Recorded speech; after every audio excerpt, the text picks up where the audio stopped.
Russian army will steamroll. It's like, well, how did they not take over this country in 2 weeks, let alone, a year and a half now? To me, and maybe to the uneducated on the subject, it feels like maybe one of the bigger sort of miscalculations or underperformances of recent military history. Is that not the case, or is that also a combination of it? Did he, misjudge some of it, or is that just because, 130 billion in missiles given to a militia, can still hold back someone who's not going all out, or using tactical nukes or whatever it may be, that next escalation where he could, again, take over the country rather quickly? Russia is not the Soviet Union. Russia is an Orthodox Christian country that is rooted in Russian nationality, history, culture, language, and ethnicity. So forget the Soviet Union. Ukraine is a brother Slavic country. The last thing Putin wanted to do was destroy Ukraine. Putin would have been perfectly happy to have Crimea recognized, to gain those equal rights for Russians inside eastern Ukraine, and to declare the place neutral. Because the neutral Ukraine would have provided exactly what you're discussing, not only a buffer for NATO and the West, a buffer for him, for Russia. He wasn't interested in any of the things that he's been accused of. That's what Professor Mearsheimer has said. Anyone who understands Russia, knows what's happened over there since 1992, gets it. All of that's over now. Your dad, President Trump, could have intervened in February or March and put an end to this quickly.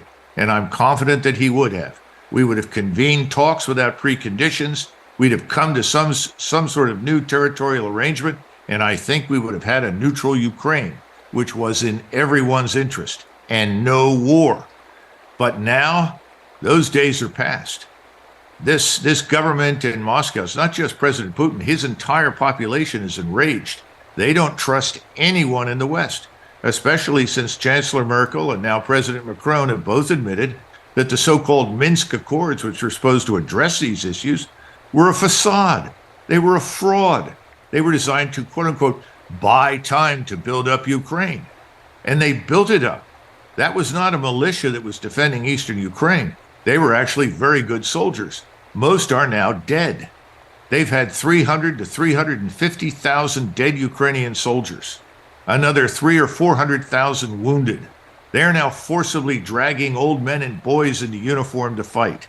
They're desperate, which is why they'll take anything they can get. The Russians are not desperate. They don't have a recruiting problem. They've had 100,000 volunteers in addition to the 300,000 reservists or more that they've mobilized. Russia's population is squarely behind Putin. What have we got here in this country? We have a divided society, divided along every conceivable issue, from economics, class, race, you name it. And this society doesn't even support the military establishment that desperately needs talent and Americans inside uniform. And this is what this administration thinks it can commit to a war? I mean, this is sheer lunacy.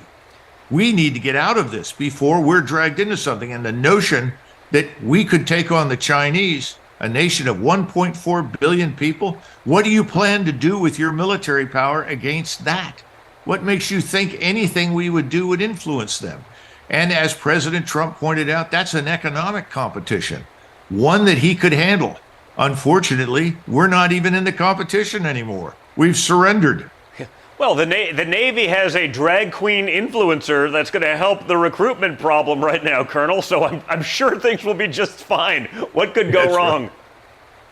That's true. Well, maybe Xi will laugh himself to death because I have a feeling that's probably not going to have the intended effect, or maybe it will have the intended effect. Well, remember, I and most of the people of my generation, our formative experience was service in NATO, in Europe. And when NATO went away, most of us stood around in 1992, 93, 94 and said, well, NATO has to go in one of two directions. Either it becomes Europeanized, in other words, the Europeans take responsibility for themselves, we can still be a partner, or we just leave because there's no mission for us in Europe anymore. By the way, I had plenty of experience with Russian organizations and units after the fall of the wall, and I can tell you they were absolutely not our enemies. In fact, they did great work for us, particularly before we went into Afghanistan. But if I go back to the 1970s and I look at the ruins in which the military was found at that point, and then look through the 1980s where we rebuilt and we improved our position dramatically, it took very little time after 1991 for that military to be dismantled and ultimately to be ruined. And we got more and more generals and more headquarters and fewer soldiers. We lost 163,000 experienced combat soldiers in 1991 and 1992. And we kept every general officer we had on active duty and added some. This is the problem. This rot has been underway for a long time. And we've lost the discipline, the cohesion, the esprit de corps. I would say Special Operations Forces was an area where there was a holdout.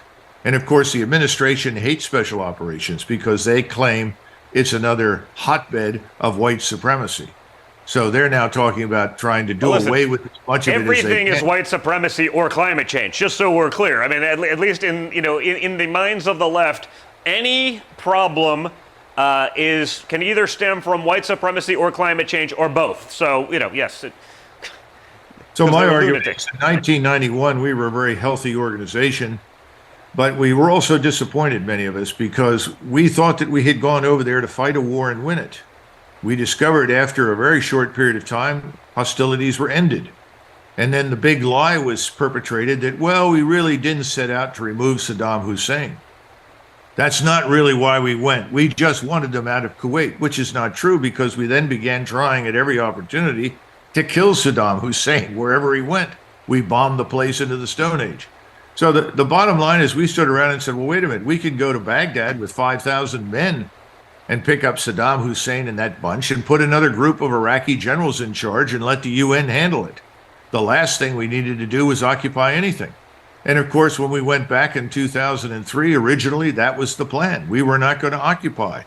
But again, the same people that pushed nation building in Somalia, nation building in the Balkans, suddenly we were going to build a nation in Iraq. And the insanity took off from there. If we had picked up Saddam Hussein and simply said, thanks very much, we're out of here, you and I and a lot of other people wouldn't even talk about the place today. But we stayed and tried to govern it with our military. What a catastrophe. The last thing you want to do is occupy anything. Now we're trying to fight a proxy war for all the wrong reasons, and we're killing the Ukrainian nation. They're down to perhaps 14 to 18 million now from an original population back in January of 2022 of about 34 million. Everyone's left that could go. They've either gone east, almost 2 million into Russia, or 10 million west into Europe. And when you talk to them on the way out, as most of the news media have, they say, will you go back? Never. Yeah. Ukraine is the historic breadbasket of Europe. It is enormously productive. It could be the gleaming jewel economically if we had neutralized it. It could be as wealthy and prosperous today as Austria is. And that was the model. That's what we should have done. Instead, we got this terrible war. And today, Russia is not weak. Russia's military is now larger and stronger than anything that we've seen since the 1980s. Its economy is booming. And as I said earlier, 81 nations are headed to St. Petersburg in June for a major conference, the purpose of which is to bring them into this larger plan to back currency with gold. And the gold in China, the gold in Russia, the gold in India is just the tip of the proverbial iceberg. It's just the beginning. The question is, what do we do? And these people in Washington have no answers. And that's why prices rise, services fall apart, the armed forces are in ruins, our borders are open, and there is no rule of law.